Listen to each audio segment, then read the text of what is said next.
Yendo Jesús camino de Jerusalén, pasaba entre Samaria y Galilea. Cuando iba a entrar en un pueblo, vinieron a su encuentro 10 leprosos, que se pararon a lo lejos y a gritos le decían: Jesús, Maestro, ten compasión de nosotros. Al verlos les dijo: Id a presentaros a los sacerdotes. Y mientras iban de camino, quedaron limpios.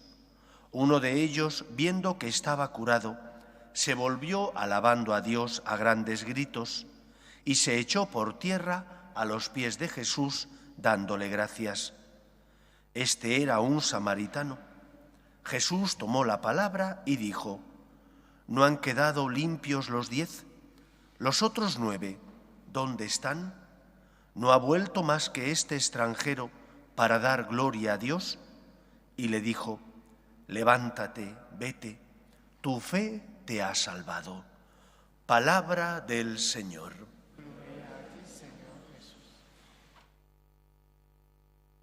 La lepra, gracias a Dios, es en nuestro mundo, en Occidente, difícil ya de encontrar.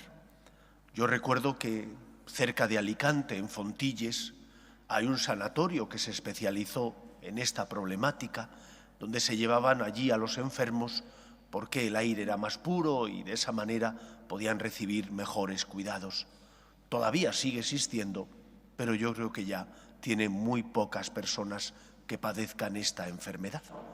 Sin embargo, en tiempos de Cristo era algo muy habitual, o bastante habitual, por lo que narran los evangelios.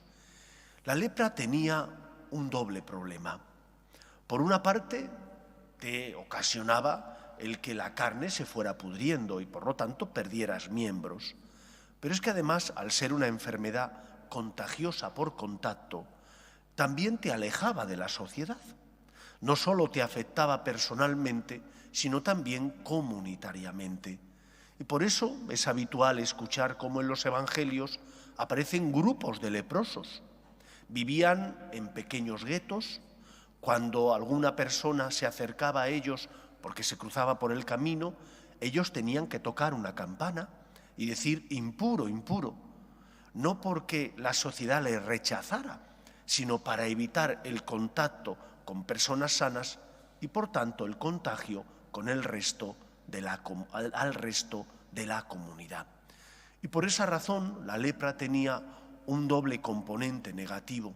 Por un lado, el mal personal, por otro lado también la exclusión de la vida comunitaria. Y como hemos sido creados para ser seres sociales que vivimos en comunidad, vivir aislados era también un dolor que sufría la persona. Jesús, con su poder y con su gracia, limpia, por una parte, el pecado personal, ese pecado que cometemos cada uno de nosotros, esa lepra personal, espiritual y moral que realizamos nosotros cuando hacemos el mal y no hacemos todo el bien que está en nuestra mano. Pero además, al limpiarnos ese pecado personal, el Señor nos reinserta a la vida comunitaria. El pecado nos esclaviza, el pecado impide que podamos tener unas relaciones libres basadas en el amor y en la justicia con el resto de personas. Y gracias a Cristo, que por nosotros murió en la cruz, somos integrados nuevamente en esa relación con la familia de Dios. Nunca el pecado nos quita lo que somos hijos de Dios, pero sí el pecado nos esclaviza y por lo tanto impide que nos podamos realizar, que nos podamos relacionar con equilibrio con los demás. Ahora bien, el Evangelio de hoy no solo nos habla de lo que ocasiona la lepra, sino también nos habla de cómo, a pesar de ser curados, hay un pecado que no se puede perdonar si tú no caes en la cuenta de que lo tienes. Es el pecado de la ingratitud. Es el peor pecado, porque la ingratitud nos hace no darnos cuenta de los dones y talentos que tenemos, del amor que Dios nos tiene. En la parábola del hijo pródigo, El hijo regresa no porque esté arrepentido. ¿Por qué regresa? Porque no tiene que comer. Regresa por pura necesidad, no por amor a su Padre Dios, que sufre porque el hijo se ha marchado y está viviendo perdidamente, está siendo un esclavo y por lo tanto le falta lo más importante en la vida, que es el amor. El hijo regresa por pura necesidad, porque como no tiene que comer, se pregunta cuántos en la casa de mi padre tendrán que comer, y en cambio yo aquí tengo deseos de alimentarme de las algarrobas que comen los cerdos. No piensa en el Padre. Cuando nosotros no caemos, no nos damos cuenta de las consecuencias que tienen nuestros actos, del sufrimiento que le generamos a nuestro Padre Dios, hasta que no caemos en la cuenta de eso, no se produce la verdadera conversión en nuestra vida. Es verdad que hay un proceso por el que el Señor va iluminando tu conciencia. Primero te das cuenta de que lo que has hecho está mal. ¿Por qué está mal? Porque te hace daño.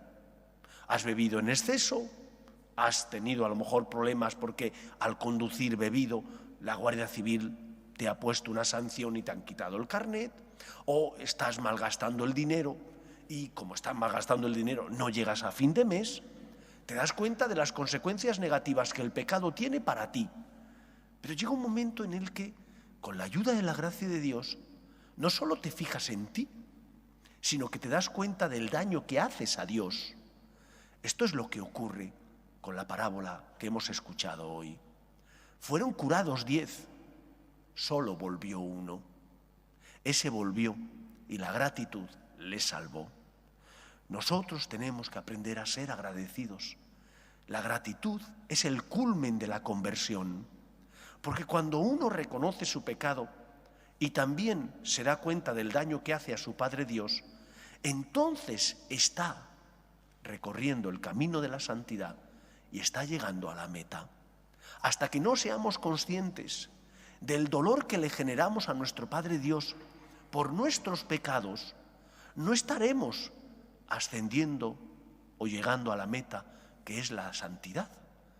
Hay un soneto anónimo, aquí al menos yo lo estudié como soneto anónimo, del siglo de oro español, que dice: no me mueve mi Dios para quererme, para quererte, el cielo que me tienes prometido, ni me mueve el infierno tan temido para dejar por ello de ofenderte. Muéveme el ver tu cuerpo escarnecido. Es decir, para un cristiano tendríamos que evitar hacer el mal y luchar por hacer todo el bien que esté en nuestra mano para no causarle daño a nuestro Padre Dios. La motivación no es que yo no sufra, esa es parte de todo el discurso, es parte de la ecuación, pero no debe ser la causa principal por la que yo evite hacer el mal.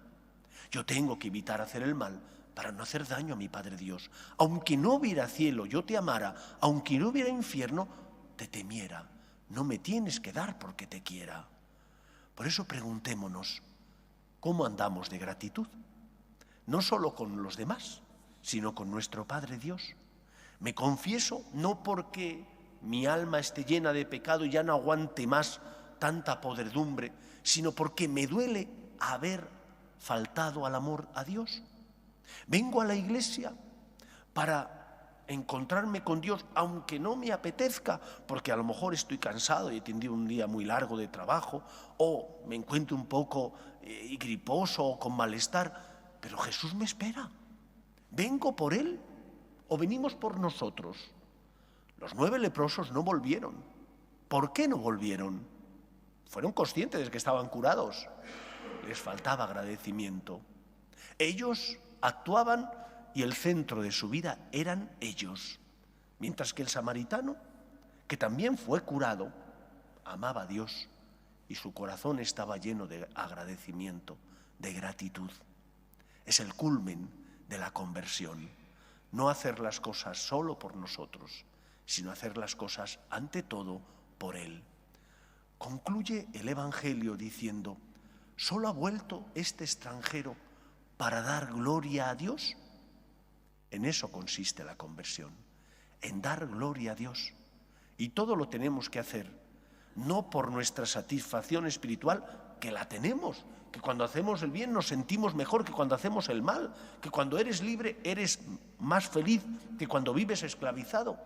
Tendríamos que hacer las cosas para mayor gloria de Dios, para alabanza del Señor, es decir, por amor a Dios, que es mi Padre y se merece el primer lugar en mi vida. Pues que el Señor nos ayude a convertirnos a su gracia, a su amor, para que nazca en nuestro corazón la gratitud. La gratitud nos salva, no solo nos reintegra a la comunidad, sino que además nos ayuda a darnos cuenta de los derechos de Dios. Pues que sea así en nuestra vida. Nos ponemos en pie.